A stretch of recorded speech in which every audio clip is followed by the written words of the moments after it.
Teman-teman, sebelum kita mulai kita pada hari ini, adalah kita berdoa. Berdoa dimulai.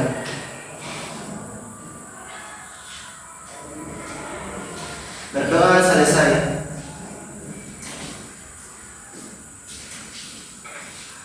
Jadi kita pada hari ini kita akan belajar mengenai fikih dan perkembangannya.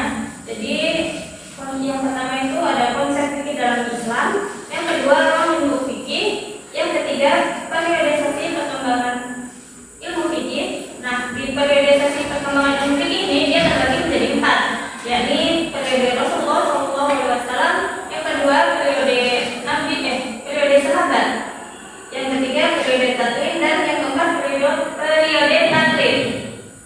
Nah, di periode taklid ini dia terbagi lagi ke dua poin, yakni sebab-sebab taklid dan aktivitas ulama di masa taklid. Nah, jadi capaian pembelajarannya yakni peserta didik mampu memahami konsep dasar fikih, ruang lingkupnya, serta menelusuri periodisasi perkembangan ilmu fikih dari masa Rasulullah SAW hingga masa taklid dengan menunjukkan sikap kritis, terbuka, dan menghargai perbedaan dalam praktik fikih. Gimana, sudah siap untuk belajar? Siap, Ibu. Mohon perhatikan di depan ya. Ya, Bu. Kita masuk ke poin pertama, yakni konsep fikih dalam Islam. Kata fikih adalah bentukan dari kata fikun, yang secara bahasa berarti fahmun amikun, yang artinya pemahaman yang mendalam, yang menghendaki pengerahan potensi akal. Ilmu fikih merupakan salah satu bidang keilmuan dalam syariat Islam yang secara khusus membahas persoalan hukum atau aturan yang terkait dengan berbagai aspek kehidupan manusia, baik menyangkut individu, masyarakat, maupun hubungan manusia dengan penciptanya. Definisi fikih secara istilah mengalami perkembangan dari masa ke masa, sehingga tidak pernah bisa ditemukan satu definisi yang tunggal.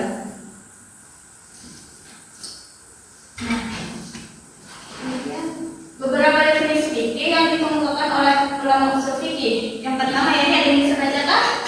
Saya, Bu. Ya, silakan Mawati Tumia. Ilmu yang mempunyai tema pokok dengan kaidah dan prinsip tertentu. Definisi ini muncul dikarenakan kajian fikih yang dilakukan oleh fuqaha menggunakan metode-metode tertentu seperti qiyas, istihsan, istihsan, maslahah, masalah musalah, dan sadus zariyah.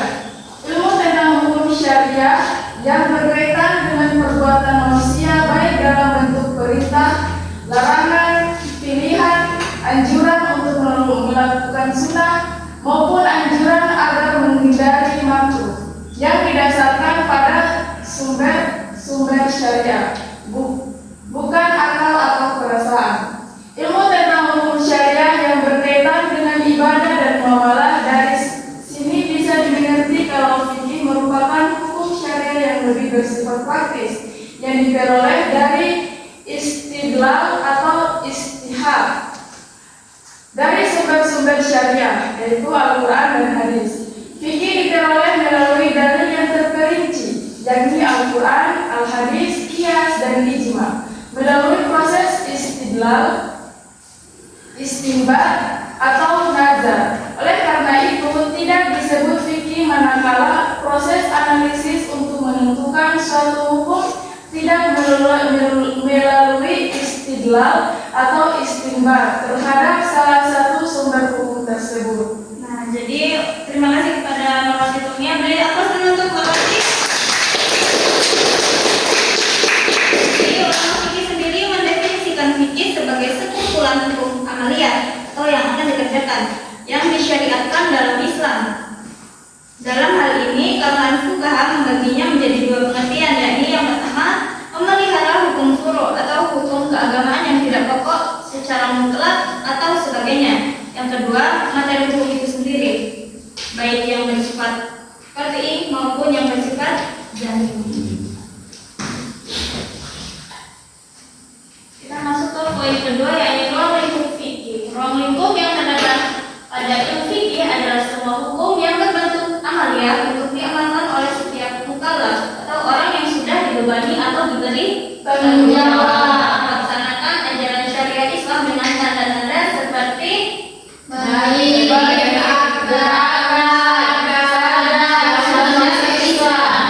hukum yang diatur dalam fikih Islam itu terdiri dari hukum wajib, sunnah, mubah, makruh, dan haram. Di samping itu ada pula dalam bentuk yang lain seperti sah, batal, benar, salah, dan sebagainya.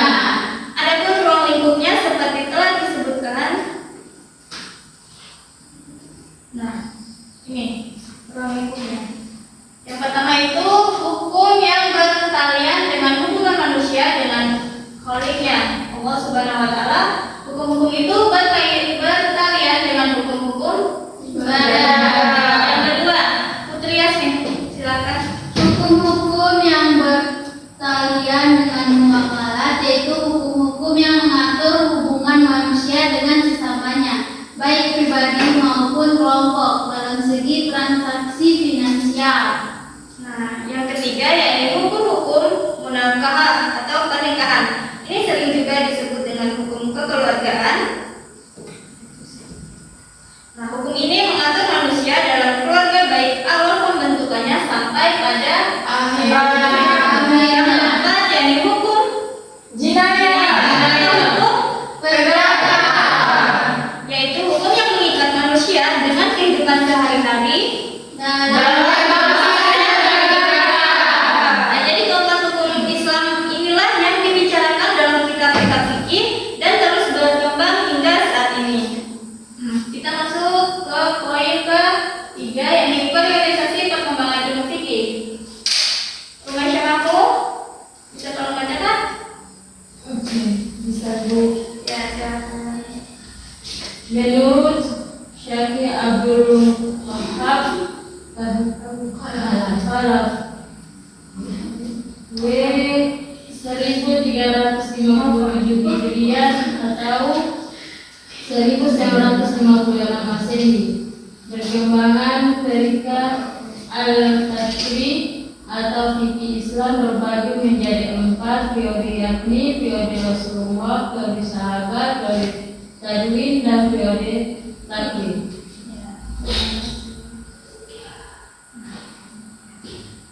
Yang pertama yakni periode Nabi Muhammad SAW.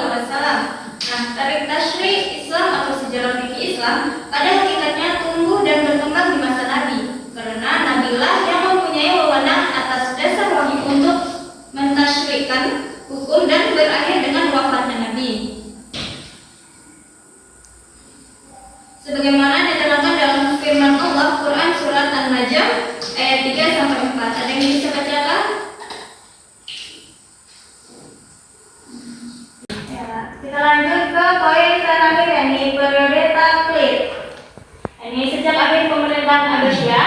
Tampaknya kemunduran berijtihad sehingga sikap taklid berangsur-angsur tumbuh merata di kalangan umat Islam.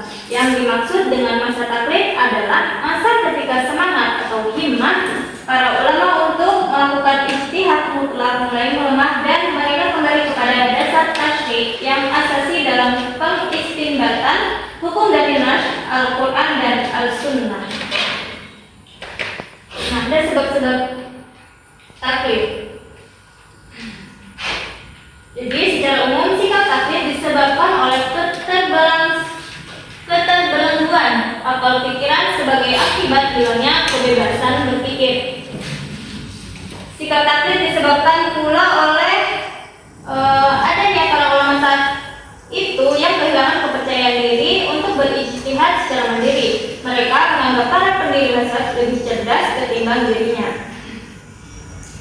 Yang kedua, ini aktivitas ulama di masa taklid. Nah, masa taklid disebut juga masa taraf subhat, mempropagandakan mazhab dan aliran mereka masing-masing. Mereka menulis kitab-kitab yang menjelaskan keistimewaan iman mereka masing-masing dan memberi fatwa pula bahwa orang yang bertaklid tidak boleh menggabungkan mazhab satu dengan mazhab lainnya. Pada masa ini, kitab-kitab para ulama mazhab dapat dikategorikan kepada 3 kelompok, yakni yang pertama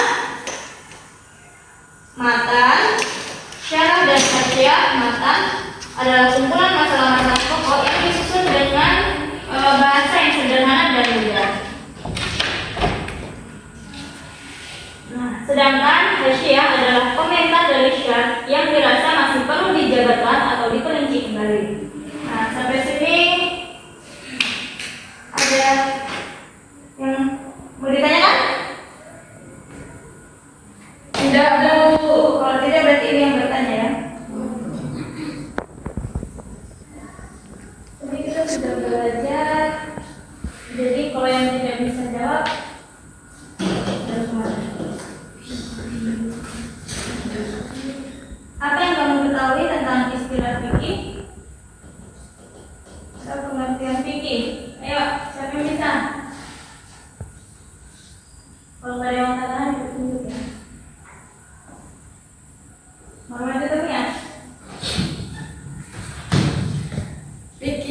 Pengertian fikih adalah ilmu yang mempelajari tentang hukum-hukum Islam yang berkaitan dengan perbuatan manusia, baik yang terkait dengan ibadah maupun muamalah. Fikih mencakup berbagai aspek kehidupan manusia seperti ibadah, muamalah, munakahat, dan jinayah. Fikih juga bersumber dari Al-Quran dan hadis serta menggunakan metode ijtihad untuk memahami dan menerapkan hukum-hukum Islam dalam kehidupan sehari-hari. Fikih juga memiliki 4 mazhab utama, yaitu mazhab Hanafi, mazhab Maliki, Syafi'i, dan Hambali. Itu saja, Bu. Ya, beri apa dulu teman-teman? Yang lain sudah paham? Sudah paham, Bu. Jadi selanjutnya Ibu akan memberi kalian tugas. Jadi tugasnya itu Ibu bacakan soal, kalian langsung tulis jawaban. Jadi soal selesai, jawaban selesai, lanjut ke nomor berikutnya. Dia siapa tentunya?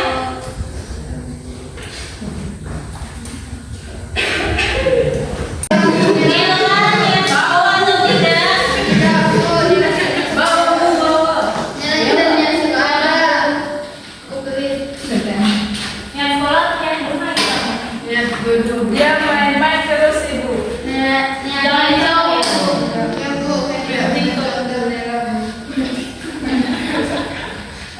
Sudah? Ya, harus didengarkan dengan baik-baik. Ya, Bu. Jika kurang paham bisa minta ulang pertanyaannya.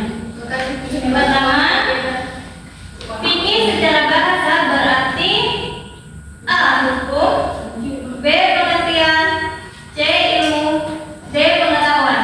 Apa tadi, Bu? Fikih secara bahasa berarti A. Hukum, B. Pengertian, C. Ilmu, D. Pengetahuan. Sudah, Bu? Yang lain sudah? Sudah. Lanjut ke nomor 2. Nah, secara istilah fikih adalah A. Ilmu